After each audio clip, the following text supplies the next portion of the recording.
Bonjour Georges. Bonjour Pedro, bonjour tout le monde. Alors, comment vas-tu en cette belle Heu, journée de 17 mars? je sors de la grippe, donc ça va mieux. Les 3 derniers jours ont été pas terribles. Alors j'avais une question puisque tu sais qu'on célèbre quelque chose aujourd'hui.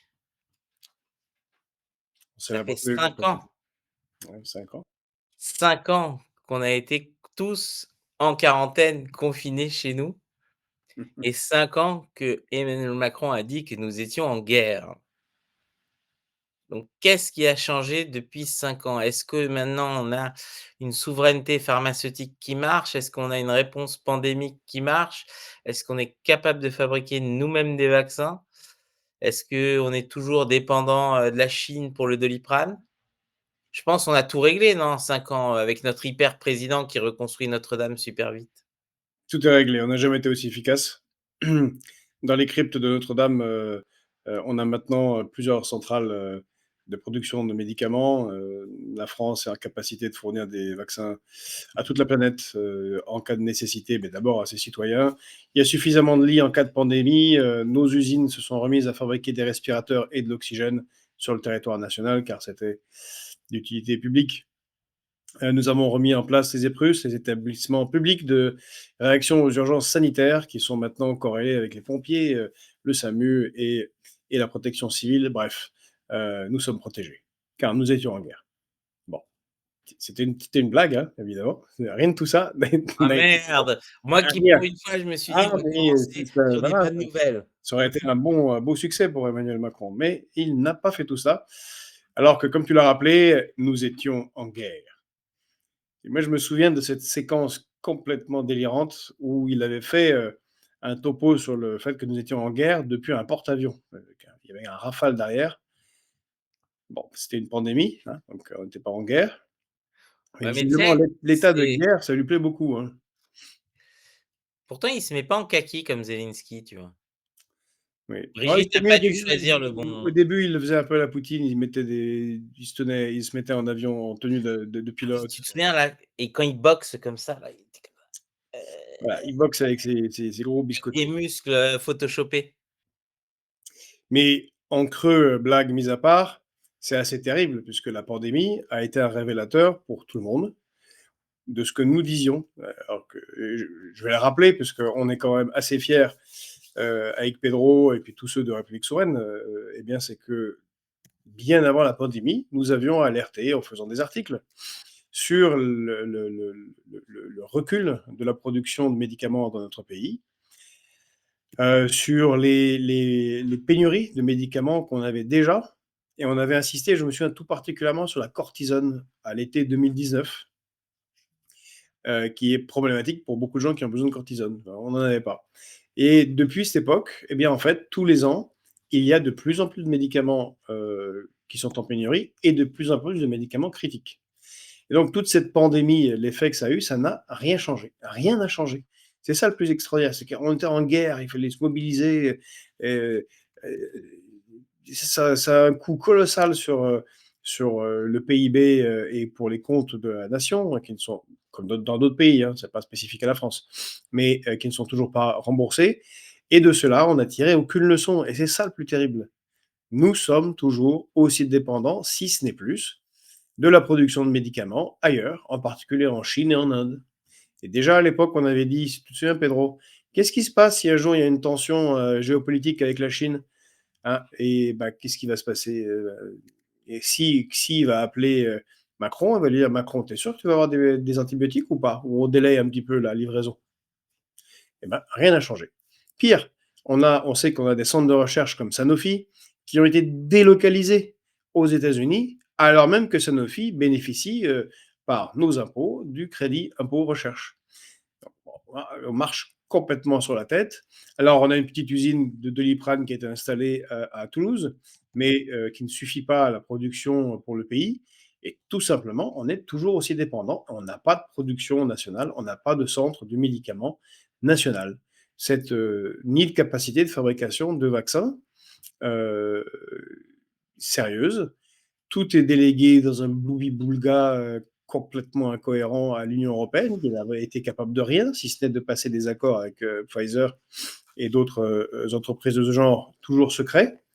C'est quand même nécessaire de rappeler que Madame von der Leyen n'est pas poursuivie depuis l'Europe, elle est poursuivie depuis les États-Unis. Personne n'ose lancer une procédure pour savoir quelle est la nature des accords qu'elle a passés avec le patron, le PDG de Pfizer. Bon.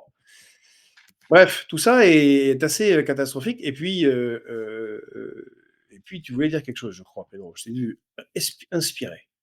Non, non, mais c'est vrai que là-dessus, on l'a vu. Bon, les gens aujourd'hui, il y a beaucoup de questions, est-ce qu'on aurait dû confiner ou pas? En réalité, on aurait pu éviter le confinement. Mais si on avait été capable, en tant que société, d'accepter que certains individus voient leur liberté, heu, personnelle limitée pendant un temps, qui était le temps qu'ils se fassent mettre en quarantaine. C'est passé dans certains pays, en Corée du Sud ou dans d'autres, où ils ont, attrapé même parfois, la peau du cul certains. Ils lui ont dit: «Bah, toi, tu restes pendant 3 semaines ou une semaine, dans un centre, tu es nourri, blanchi et cetera et quand, tu vas mieux, tu ressors». Mais comme ça, on n'est pas obligé de confiner l'intégralité de la population. Mais j'allais y venir, Pedro. Justement, il y a un une bonne série d'articles dans le monde diplomatique, donc une revue extrêmement sérieuse, sur le retour sur le confinement, 5 ans après. Quelles leçons on peut en tirer? Et Pedro, tu as raison, la question qu'on peut en retirer, c'est que c'est qu'on n'avait pas les capacités d'organisation, ni les places en hôpital, ni les moyens qu'avaient des pays comme la Corée du Sud, le Japon ou le Vietnam. Pourquoi je parle du Vietnam? Eh ben, c'est parce que c'était notre ambassadeur, un de nos ambassadeurs de France au Vietnam, qui a été détecté positif. Eh bien, tout ambassadeur qu'il était, ancien ambassadeur qu'il était, il a été mis en confinement obligatoire avec d'autres malades, un peu comme dans un lazaret, comme on faisait à l'époque, mais il était mis en quarantaine. Mais toute la société vietnamienne a continué à fonctionner.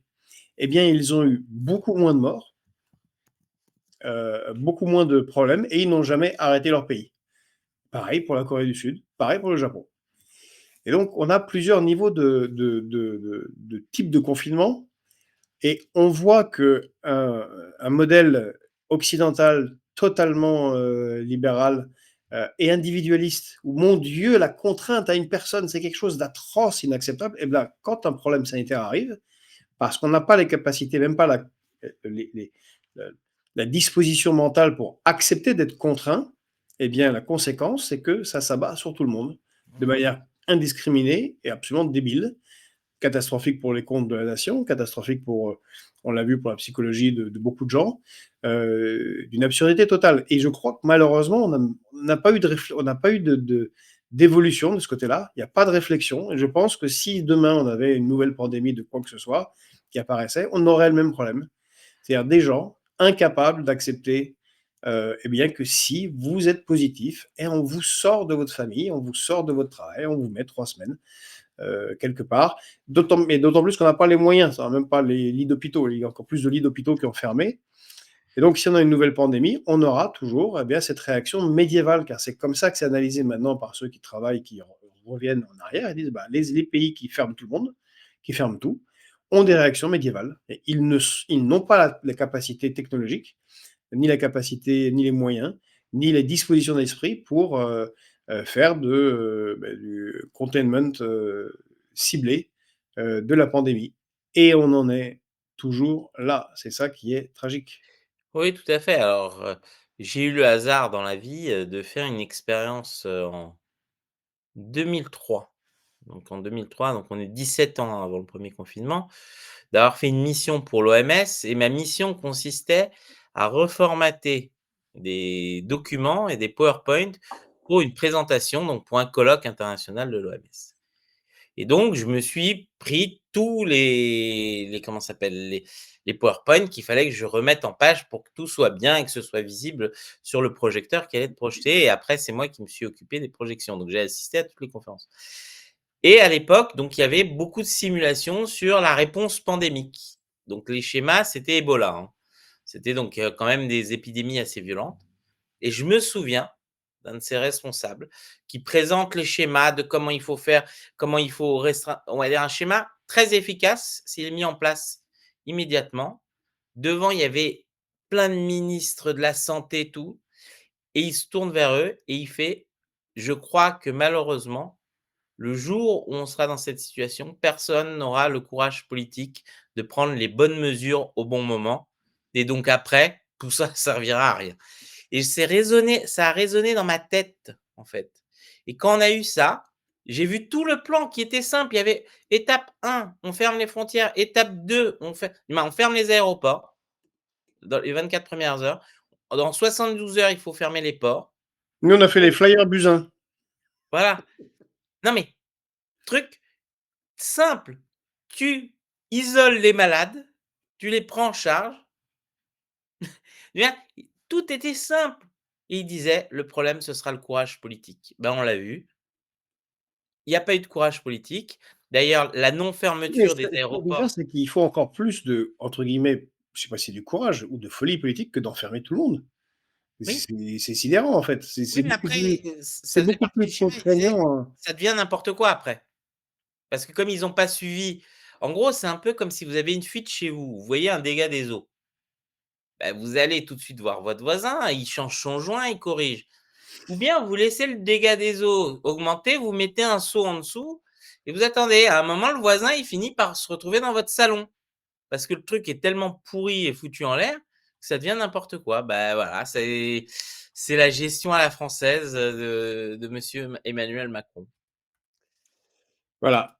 Alors, je vois Alors je suis qu'il désolé, il y a eu un truc très drôle au début, y heu a c'est qu'en fait, j'avais oublié d'éditer mon nom, donc les gens m'ont dit: «Est-ce que je m'identifie à Georges Renard ah, c'est Kuzmanovic?» pour ça, je ne comprenais pas du tout là, cette histoire. Attendez. Et donc, puisqu'il y Tu avait pas 2 fois Georges Renard Kuzmanovic, donc non, au risque de décevoir, j'assume ma propre identité, donc je suis bien prénom et je ne m'identifie pas à monsieur Georges Renard Kuzmanovic. tu étais pas dans une expression, de genre, ni Kuzmanovic, non? C'était pas ça. Non. Ouais, c'est encore c'est quoi? C'est un non, bon, je ne Allez, vais pas rentrer sur ce sujet. allez. Il y a Jean-Pierre Leroux qui écrit: «S'il y a un conflit nucléaire, quelles sont les consignes concernant les civils? Que doit-on faire?» Il y a rien. Bah, on attend.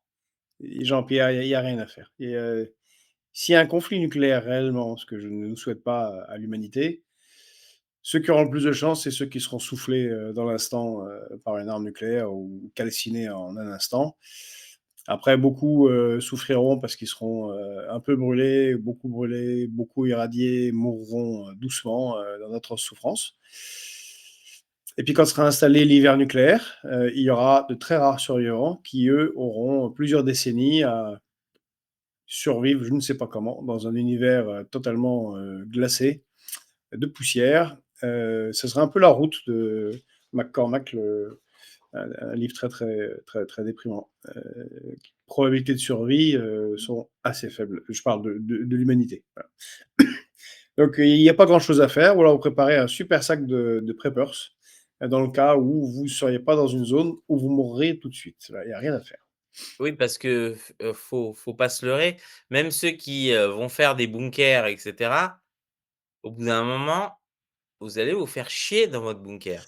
Voilà, Et faut Adrien parle. imaginer, sans Netflix, sans internet, bon, vous allez bouffer les 4 mêmes cassettes vidéo pendant quoi? 50 ans? Donc si vous Oui, avez encore de l'électricité, allez. donc Adrien qui nous met en test, on isole, on soigne, rien de nouveau. Eh ben oui, c'est ce qu'ont fait certains pays et après coup, on se rend compte, c'est un peu heu, le retour d'expérience que nous a fait Pedro, de l'OMS, bah, c'est ça qu'il faudrait faire. Voilà. Et malheureusement, on n'est pas en disposition pour le faire. mais d'ailleurs, je rappelle que la raison stupide pour laquelle on n'a pas fermé les aéroports en France, c'est qu'à l'époque, rappelez-vous, alors heureusement, ça a été c'est peut-être le seul effet positif du confinement, c'est que l'État voulait vendre ADP. Et donc à ce moment-là, ils ont vu une opportunité. Ils se sont dit: «Beh, les Allemands vont fermer, les Anglais, on va prendre des parts de marché. Donc surtout, on ferme pas l'aéroport parce que sinon On risque de perdre des créneaux, des parts de marché et cetera. Tout ça dans une logique de valoriser le plus possible l'aéroport. Bon, ça n'a servi strictement à rien. Donc on voit que c'est purement des raisons économiques et pas des raisons sanitaires qui ont motivé, un peu comme les ports, c'est très simple de fermer les ports, ça a pas été fait et c'est on va dire, il y avait rien de très compliqué, il y avait pas besoin de l'armée et cetera, mais bon, c'est comme ça. Il y a eu une étude, Alors, je crois qui pour est la grippe espagnole, Watu, c'est intéressant, c'est pas de confinement. Alors d'abord, moi j'ai de la famille qui l'a vécu en France, et qui en parlait alors que tous les hommes étaient à la Première Guerre mondiale, au combat. Ils parlaient d'abord de la grippe espagnole qu'ils avaient vécue. Et il y a eu des confinements, mais les gens étaient sérieux, ils se confinaient tout seuls. Donc ils parlaient de leur petit village en Lorraine, où les gens, ben, quand ils étaient malades, ils mettaient une croix sur la porte et ils fermaient. Ils s'enfermaient eux-mêmes. Et les gens bah, du village qui n'étaient pas malades apportaient des vivres dans un panier à distance.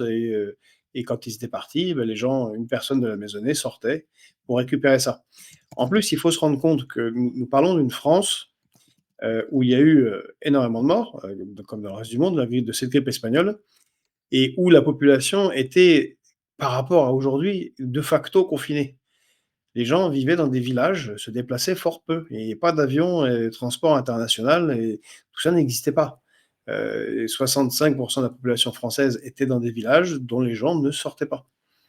Encore une fois, ça n'a rien à voir. Donc le pire problème, c'est évidemment les aéroports, parce que là, c'est une diffusion immédiate de maladies. bah, pour ceux, qui aiment bien ce jeu, Plague, qui était bien sorti bien avant d'ailleurs, l'épidémie. Et justement, il a d'ailleurs, l'auteur du jeu, qui est disponible sur mobile, genre placement de produit, mais je trouve que ce jeu est très bien justement parce que ça permet de comprendre. Il avait utilisé les modèles de l'OMS justement de propagation des virus et un des premiers trucs, on voit, bah, les aéroports en fait, créent la transmission dans les différents pays et c'est tellement simple en fait, mais bon, tout Allez, voilà. Euh, voilà. Et ça, c'est Fred a raison. On en reparlera, hein. Pedro l'avait suffisamment dit au moment de la catastrophe de l'usine. C'est pas à Reims, à Rennes. non, Rouen. Rouen, pardon. Que rien n'est fait dans la société civile pour permettre au plus grand nombre d'individus de pour survivre aux catastrophes. Donc tous les mercredis, ben, on teste toujours les grandes sirènes là, qui font pimpon à midi. Mais si ça survenait à un autre moment, on fait quoi? On va où? Mais tu Aucune sais que c'est même formation, pire que aucune ça? aide, rien. Donc c'est assez intéressant. Georges, Oui. est-ce que tu connais tous les types de sirènes? Non, mais bien sûr, mais il n'y a pas de Parce que les formation. gens, ils entendent les sirènes, ils ne savent pas s'il y a 2 bips, s'il y a 3 bips. Normalement, tout ça correspond à des codes très Oui. particuliers. Attaque nucléaire, attaque bref, en fait, les gens ne savent pas. Donc de toute façon, ils entendront les sirènes, ils ne sauront pas si c'est un tsunami, si c'est une attaque nucléaire ou si c'est, juste une usine qui explose, en fait. Ils ne savent pas. On n'a pas du tout d'entraînement à ça, alors qu'au Japon, par exemple, c'est très, très net. Les enfants, dès leur plus jeune âge, ils ont beaucoup de séismes et cetera, mais on leur apprend des réflexes qu'on pourrait très bien nous aussi nous apprendre à l'école. Bah, quand il y a un tremblement de terre, comment on se met, heu, quand il y a, on va dire, un tsunami, où est-ce qu'on se place? Et ça me rappelle et je vais faire un petit hommage à un de nos camarades, Jean-Baptiste, qui avait avec, une agence publique à l'époque qui s'appelait La Fonderie, travaillé justement sur 2 réponses à des catastrophes naturelles, en particulier un truc qui s'appelait Caribbean Wave et Mediterranean Wave, qui était justement parce que la France n'a aucun plan en cas de tsunami dans les Caraïbes ou en Méditerranée. Heu, il y avait aucun plan. En gros, les gens allaient mourir.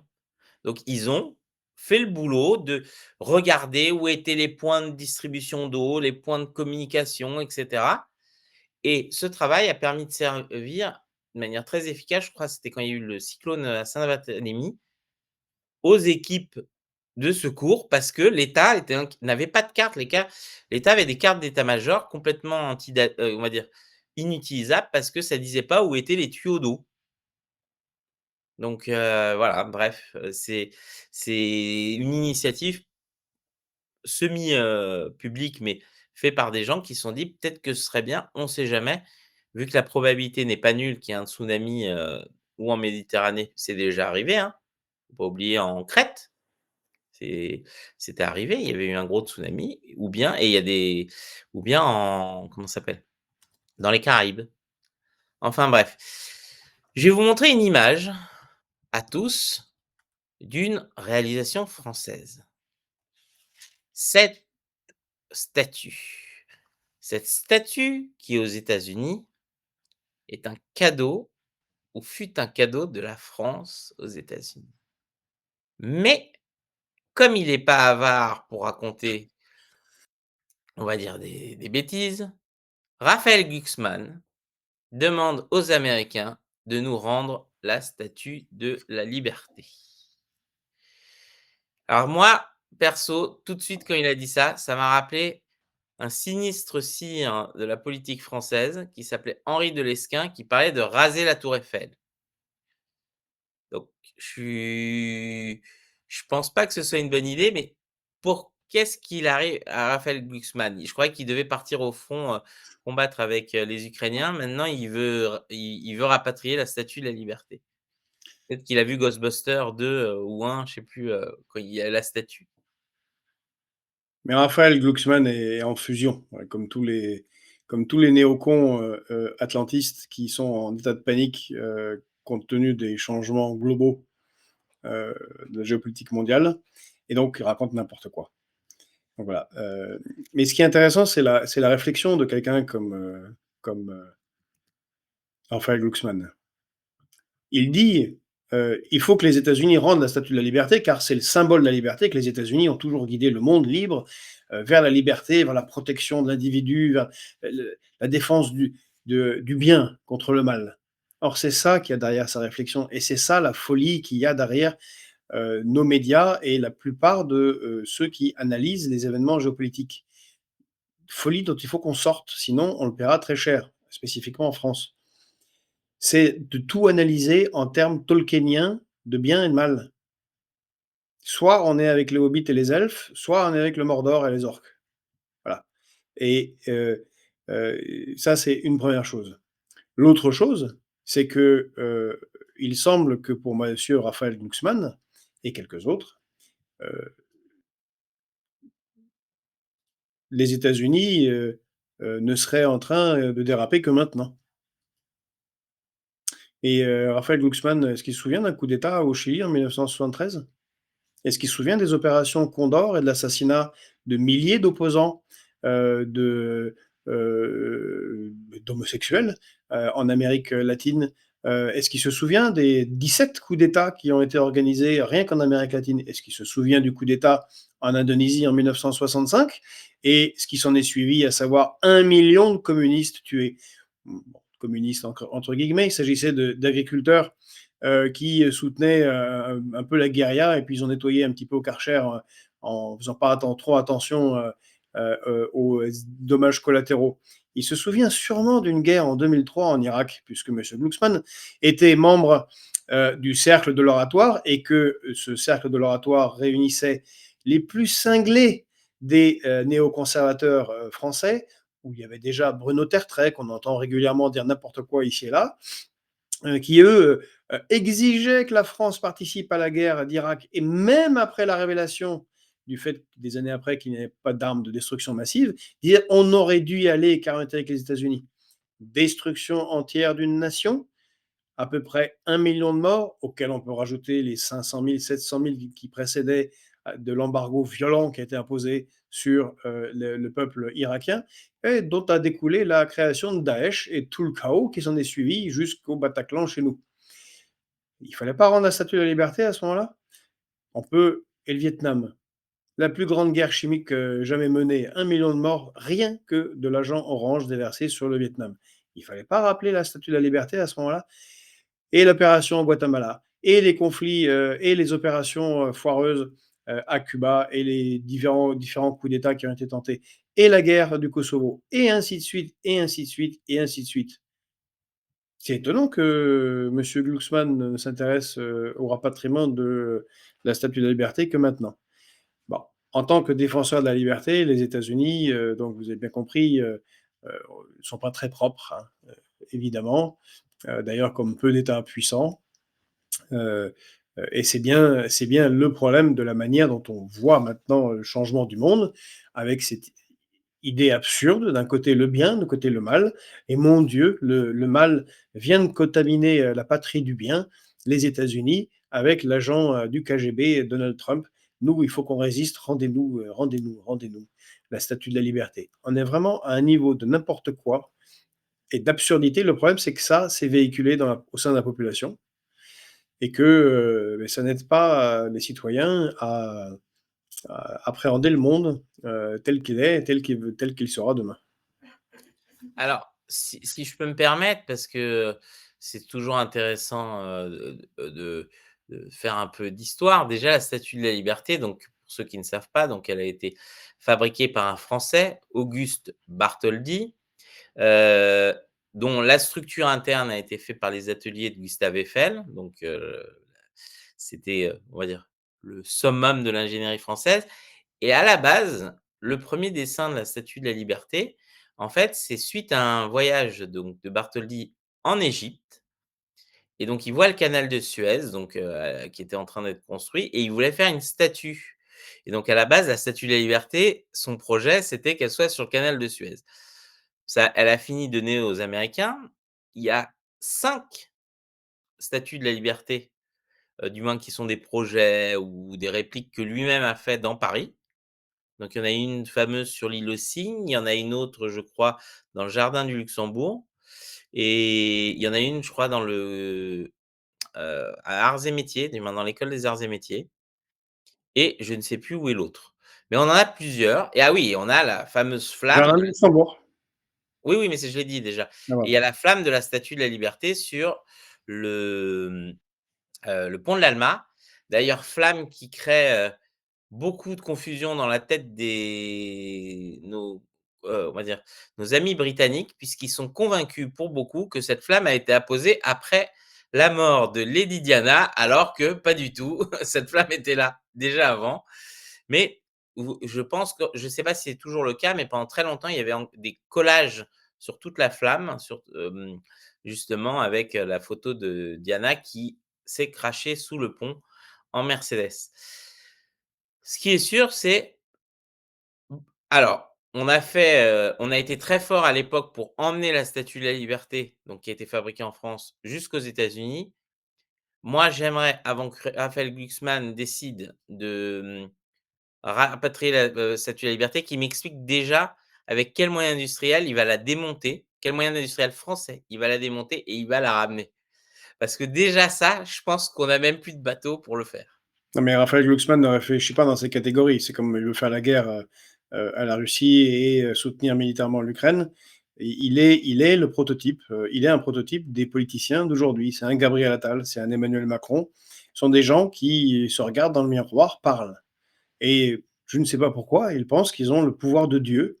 Dans la Bible, au début était le Verbe et la capacité de créer les choses en les prononçant. Donc, c'est du même ressort. Ils ne se posent pas ce genre de questions. Aider l'Ukraine militairement, mais pourquoi pas? Et avec quoi?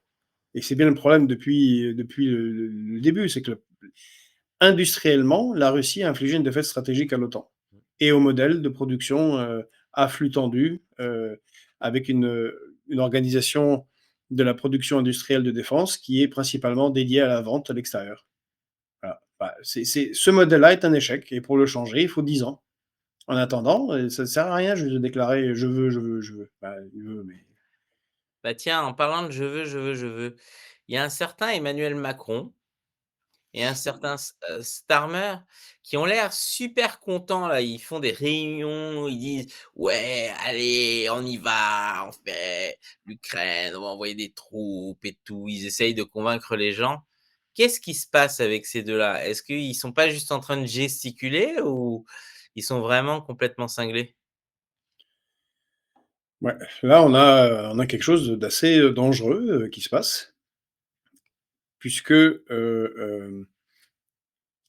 Emmanuel Macron et Starmer, visiblement, qui travaillent, beaucoup, en binôme maintenant, ont les mêmes propos que ce que disaient les néocons américains, concernant l'Ukraine.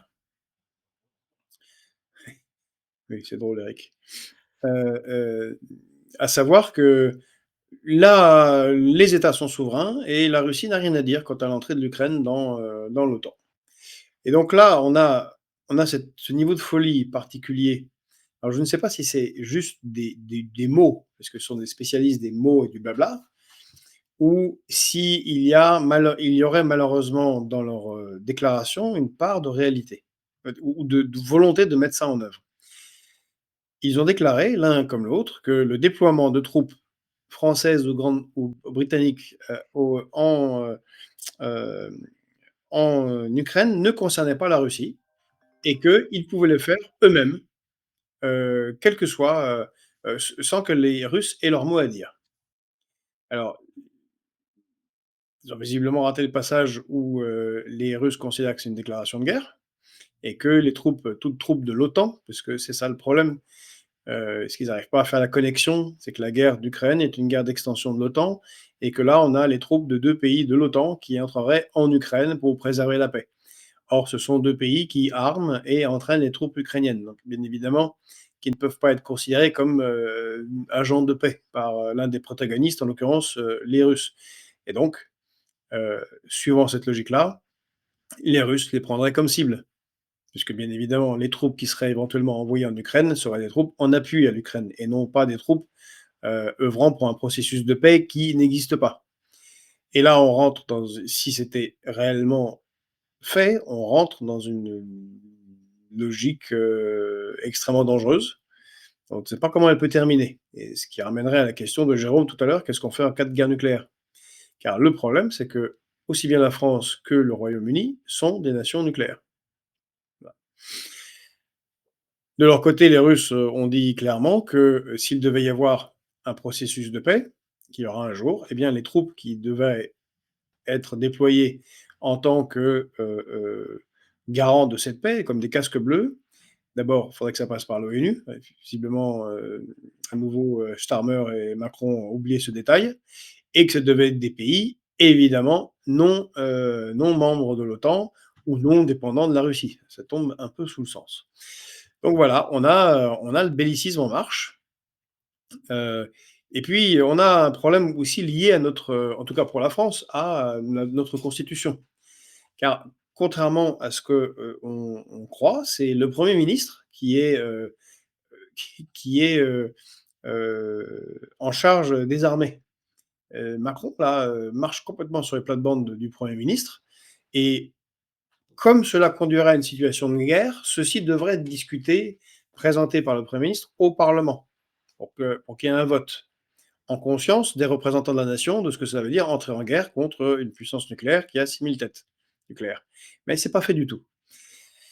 Donc mon espoir, hein, c'est que ce soit du blabla, pour se positionner, parce que Emmanuel Macron fait ça en ce moment, se positionner, se servir de la guerre en cours pour, laisser de côté les questions intérieures, se positionner en leader, européen. Là, je crois qu'il y a un fantasme, de dépasser les Américains dans, le leadership sur le reste de l'Europe et de l'incarner et qu'il ne pense pas réellement envoyer des troupes, au sol en Ukraine.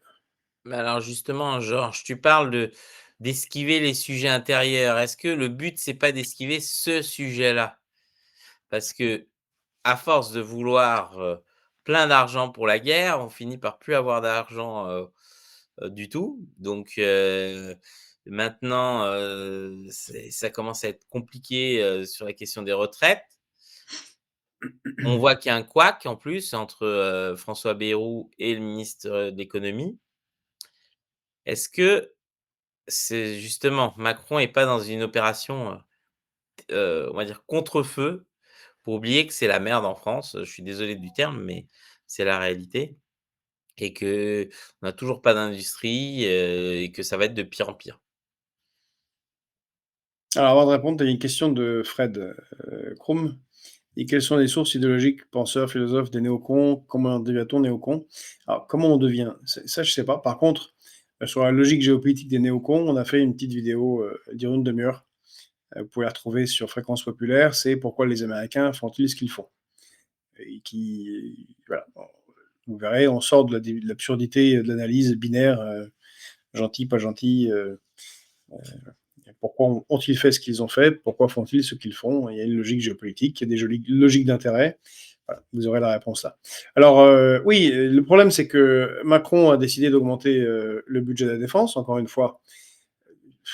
Il n'est pas à la tête du gouvernement, donc c'est vraiment, vraiment n'importe quoi, le fonctionnement actuel au regard des institutions, le fonctionnement du pays.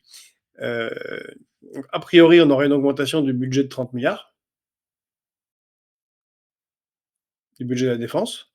Bah, il va falloir les trouver. Déjà qu'il fallait en trouver 35-40 à rogner pour compenser la dette de la France et la balance commerciale catastrophique.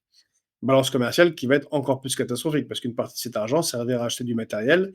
On est déjà à 63% de matériel américain. C'est dingue. Donc évidemment qu'il ne peut pas y avoir de retour sur la date de départ à la retraite. Parce que tout changement de date de départ à la retraite implique des dépenses supplémentaires. Parce que plus de retraités, plus d'argent à verser. On est d'accord. Donc de facto, cela enterre le conclave, entre guillemets, je ne sais pas pourquoi il a choisi ce terme, c'est un terme un peu religieux, le conclave voulu par Bérou, où toutes les questions pourraient être posées, où tout pourrait être débattu, y compris l'âge de la retraite. C'était la clause de négociation avec les socialistes, je vous rappelle. Ils ont présenté ça, on a obtenu que nous pourrons rediscuter de l'âge de départ à la retraite. Voilà, c'est le sujet, c'est le grand sujet des socialistes. Voilà, que maintenant, ils sont bien embêtés, puisque évidemment, il n'y aura pas de discussion là-dessus, vu qu'il va falloir faire récupérer de l'argent partout où ce sera possible pour complaire au projet géopolitique d'Emmanuel Macron et sa politique va en guerre. C'est sûr, alors que on a l'impression quand même alors, d'un côté, c'est rassurant parce qu'on voit qu'on a un pays qui, sans gouvernement ou sans tête, peut avancer quand même. Il n'est pas en faillite complète. Mais de l'autre, c'est quand même préoccupant justement qu'il y ait personne qui comme je ne sais pas si certains se souviennent de ce vieux film, y a-t-il un pilote dans l'avion? Bah, j'ai l'impression un peu d'être dans cette situation-là. Ah bah, on se demande qui est dans le cockpit, qui a une vision et cetera. Surtout que si je me trompe pas, par exemple, le grand commissaire au flanc, c'est Clément Beaune. Donc pour l'instant, j'ai toujours pas vu de notes sur comment on a réindustrialisé la production de flancs inversés ou de baba au rhum en France. Peut-être qu'il est dessus, je sais pas. Mais ce qui est sûr, c'est Oui, ouais, ouais. Il y a un coup qui nous écrit, en Stinger, que il aurait pris 9 points dans les sondages depuis qu'il fait de la diplomatie et du va en guerre. Je sais après pas peut-être si c'est vrai. vu qu'il est très, très bas, ça ne peut être que que plus, hein. Quand on part de zéro, c'est plus facile de remonter. Alors, un autre sujet et cette fois-ci géopolitique, il se passe des choses, en particulier, alors certains, qui le présentaient comme le candidat qui ne ferait pas de guerre, qui ferait aucune intervention, qui est le président qui allait apporter la paix dans le monde. Donald Trump a décidé de taper assez fort, les Houthis. Alors assez fort, il y a des frappes qui ont été faites, c'est difficile de savoir un peu le bilan. Les Houthis ont dit qu'il y avait entre, je sais plus 20 et 30 morts, mais on ne sait pas vraiment. Et les Houthis ont eux-mêmes répliqué en attaquant un porte-avions américain. Alors Donald Trump, dans sa déclaration, a dit alors je suis très mauvais pour imiter Donald Trump, donc je vais essayer. Aujourd'hui, j'ai ordonné à l'armée des États-Unis non, je suis très mauvais, de lancer une attaque militaire décisive et puissante. Alors Donald Trump ajoute toujours des superlatifs, contre les terroristes houthis au Yémen. Ils ont mené une campagne incessante de piraterie, de violence et de terrorisme contre les navires américains, d'autres navires des avions et des drones. La réponse de Joe Biden a été pathétiquement faible, si bien que les outils non contenus ont continué. Cela fait plus d'un an qu'un navire commercial américain n'a pas traversé en sécurité le canal de Suez, la mer Rouge ou le golfe d'Aden. Bon, bref. Après, il explique et il dit que tout ça coûte des milliers de milliards de dollars. Et donc, est-ce que, parce que de l'autre côté, et c'est ça qui est intéressant, c'est pour faire le parallèle, les États-Unis se sont retrouvés, retirés du groupe qui, faisait l'enquête sur, la responsabilité, de l'invasion en Ukraine. Et donc moi, ma question pour toi, Georges, c'est est-ce qu'on n'est pas juste dans du réalisme cynique et les Américains juste n'ont plus d'intérêt, ou du moins Donald Trump ne voit pas d'intérêt dans l'Ukraine, donc c'est pour ça qu'il lâche. Mais par contre, là, les Houthis, c'est un intérêt géostratégique pour lui et financier, et donc il décide de frapper. Alors, il faut savoir que les frappes contre les Houthis, c'est une continuité, c'est pas une nouveauté. Il y a une guerre au Yémen dont tout le monde se contrefichait ici, hein, de la France insoumise y compris. Pourquoi? Parce que je s'en fichait, parce que ça a été la pire famine depuis la Deuxième Guerre mondiale. Plusieurs millions de personnes ont été en malnutrition prolongée, y compris des enfants, et on estime qu'environ 5 millions de personnes auront des problèmes physiques et neurologiques graves au Yémen.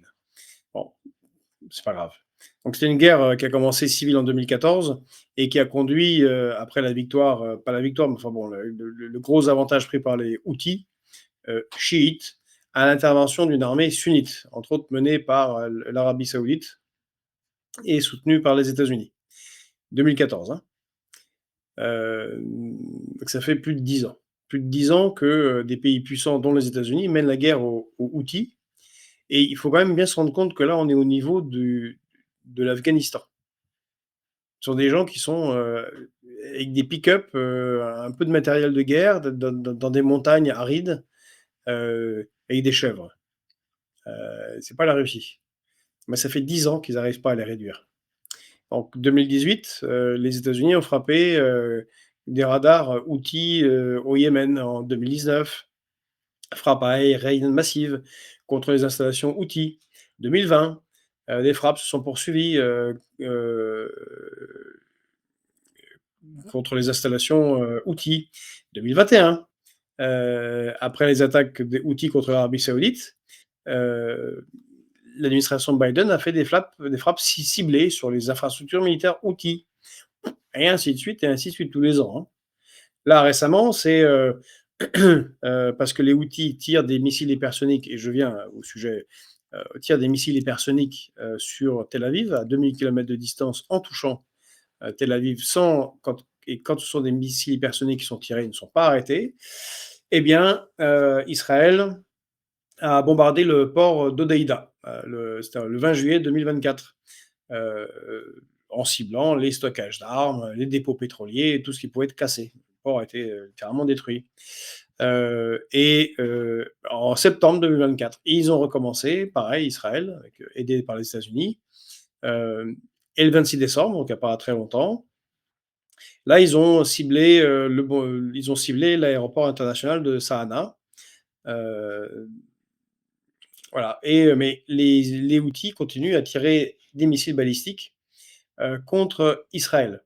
Alors, d'abord, c'est pour rappeler que c'est quand même assez ancien comme phénomène, et que surtout, ce que ça signifie, c'est que les États-Unis, et là, ça pose un vrai problème géostratégique, les États-Unis ne sont pas en mesure de stopper un groupe armé relativement faible, les Houthis, depuis 10 ans.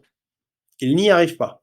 Ils n'arrivent même pas à les empêcher de menacer la flotte américaine ou la flotte commerciale occidentale, puisque les Houthis, donc encore une fois, un groupe de combattants relativement pauvres, aidés évidemment par l'Iran, mais peut-être en sous-main, qui sait, par la Russie, puisque évidemment, c'est pas eux qui ont créé leur propre missile hypersonique, ont réussi à détourner un quart du commerce maritime mondial, et ça coûte effectivement des milliards de dollars, entre autres aux États-Unis. Et avec leurs missiles hypersoniques, eh bien, ils menacent la flotte américaine. On a appris ce matin que dans la nuit, en riposte aux terribles frappes, comme tu as dit, comment c'est quoi le terme que tu as dit, Pedro? Puissante. Puissantes frappes américaines, qui ont sûrement été très puissantes, et il y aura tout un tas de morts, hein, une cinquantaine officiellement. Eh bien, les Houthis ont tiré des missiles et endommagé un porte-avions américain. Ah, c'est pas rien ça. Et pour ceux qui suivent avec attention ce qui se passe sur le front ukrainien, c'est là où il y a le lien, et qu'ont très bien compris les Américains, maintenant, c'est que les Russes ont dit: «Mais si vous continuez à armer, l'Ukraine et en particulier à nous tirer des missiles, longue portée au-delà de la frontière, rien ne nous empêche de vendre des armes, ou de fournir des armes à d'autres», et en premier lieu, les Houthis. Et Mais donc là, on a une combinaison, qui est assez embêtante géostratégiquement pour les États-Unis. C'est-à-dire qu'un petit groupe combattant, armé de bons missiles hypersoniques, paralyse complètement la première puissance militaire mondiale, et tout le monde le voit. C'est ça qui est intéressant, c'est que tout le Sud global le voit, et les États-Unis doivent se sortir de cette situation, et pour se sortir de cette situation et continuer à négocier de manière plus globale et stratégique avec la Russie, eh ben, ils doivent, sacrifier ce qu'ils font, là, l'Ukraine. D'où, y compris, ce que nous as montré Pedro, à savoir la sortie des États-Unis, directement la sortie des États-Unis, eh bien, de ce groupe de travail sur la responsabilité, pour savoir qui est responsable de la guerre, en Ukraine. Et de toute façon, ça n'a aucune surprise, puisqu'il faut le répéter, faut-il le répéter, avant la visite de Macron à Washington dans le bureau ovale, avant la visite de Starmer, avant la visite de Zelensky, tout ça avant, qui a fait tant de bruit, avant la visite de Rutte. Il faut rappeler aussi là récemment, Mark Rutte, l'un des plus bellicistes qu'on puisse imaginer, russophobe, d'Europe de l'Ouest, qui maintenant est secrétaire général de l'OTAN, a avalé la pilule, et dit partout que, évidemment, l'Ukraine ne rentrera jamais dans l'OTAN. Alors qu'il y a encore 3 mois, il disait tout le contraire. Au cas où, on voit qu'il domine l'OTAN, hein, c'est assez clair. Mais ce qui s'est passé avant tout cela, eh bien, c'est une résolution commune russo-américaine, au Conseil de sécurité de l'ONU, où déjà la responsabilité de la Russie dans la guerre était levée du côté américain. Donc les choix sont faits, en fait, du côté de Washington, et ça passe par le sacrifice de l'Ukraine. Et bien évidemment, je pense qu'ils aimeraient que cesse la menace Houthi, car là aussi, les Occidentaux ont un problème. C'est que la partie de la flotte qui est détournée, c'est-à-dire qu'il ne peut plus passer par le canal de Suez, eh bien, ce sont des flottes occidentales. Les bateaux chinois, eux, passent sans aucun problème.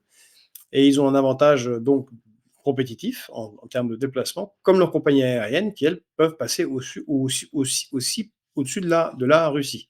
Bref, énormément d'enjeux dans ces négociations. Et voilà, je crois que la petite frappe sur les Houthis a été de peu de succès, vu l'attaque en riposte sur un porte-avions américain, et que les Américains ont cette épine dans le pied, et que la seule solution pour se sortir cette épine Houthi du pied, c'est de trouver un accord un jour avec les Iraniens, et puis surtout de trouver un accord avec les Russes, global. mais Georges, quand même les Américains qui pensaient que les Houthis allaient tomber en 2 frappes, ils ont oublié quand même que bombarder des pays pauvres, ça a jamais suffi à battre les gens. Et Parce c'est pour qu'ils ça que j'ai montrent fait la leur litanie fierté ces des gens-là, c'est et pour ça que je t'ai ça, fait il y a pas ça dans les vendeurs d'armes américains. et c'est pour ça que je t'ai fait la litanie, je vous ai fait la litanie des frappes rapides, hein, je pourrais les faire toutes, on peut faire une page.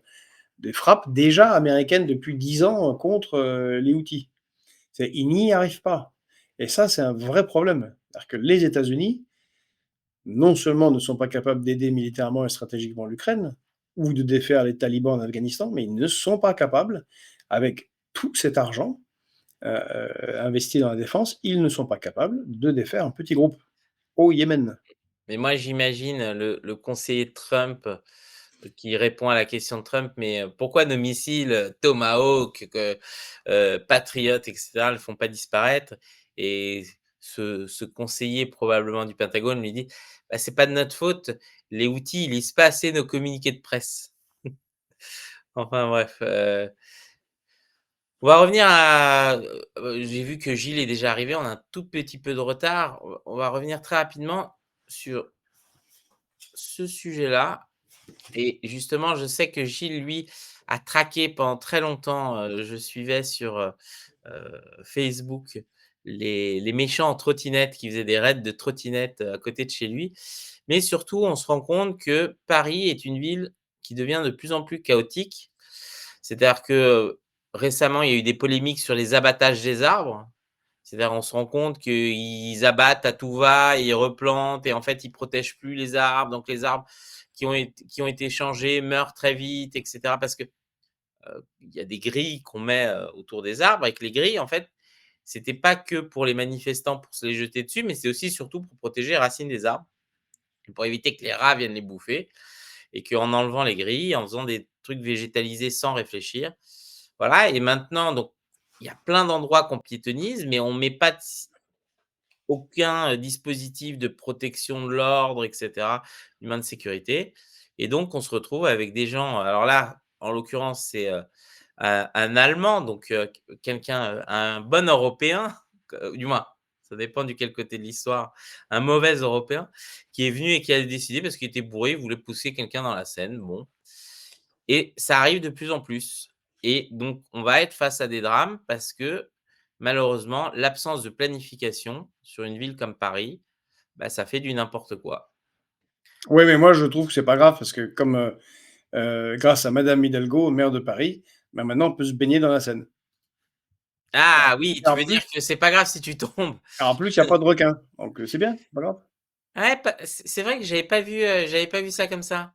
Tu l'as J'ai pas vu de ce point de vue-là festif? Bah, eh sympa. ouais, tu raison. Il a Hein. pu piquer une tête.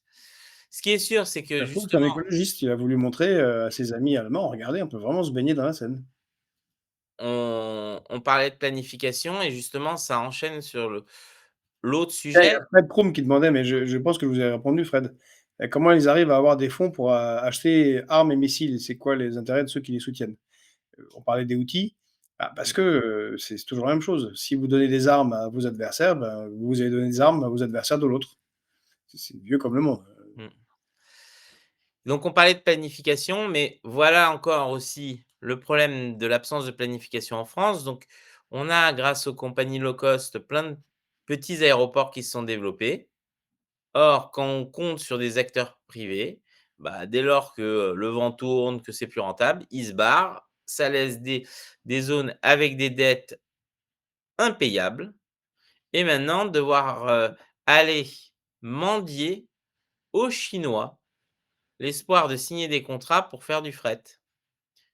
Et donc, moi, ça me déprime parce qu'en fait, voilà, on est face au grand n'importe quoi. On planifie pas, donc on fait des infrastructures. Au lieu de faire du train, des gares, un système qui marche, on fait des micro-avions qui vont aller d'un endroit à un autre où tout le monde s'en fout. On augmente les taxes sur l'aérien pour favoriser le rail, donc ces zones-là sont plus rentables, donc les compagnies partent, donc on se retrouve avec des zones sinistrées parce qu'il y a des salariés, il y a plein de trucs. Et donc qu'est-ce qu'il faut? À qui est-ce on appelle à la rescousse? Pas l'Union européenne, la Chine. Magnifique ce pays. J'ai peut-être tout dit, je suis désolé. Rien à ajouter. Non, c'était très bien. Rien à ajouter, Pedro, c'était Alors clair. tu avais un dernier mot avant, sur, une, personnalité que tu as eu l'honneur de connaître, qui est décédée malheureusement hier, si je ne me trompe pas? Oui, Oui, hier, cette nuit. voilà. Et donc qui est l'actrice Emily Dequesne. Donc qu'est-ce que tu peux nous dire sur elle, Georges, avant qu'on Bah, passe à c'était l'actrice, Émilie Dequesne, donc qui est décédée, qui était, très populaire, qui avait percé, peut-être certains s'en souviennent, dans le film des frères Dardenne, Rosetta.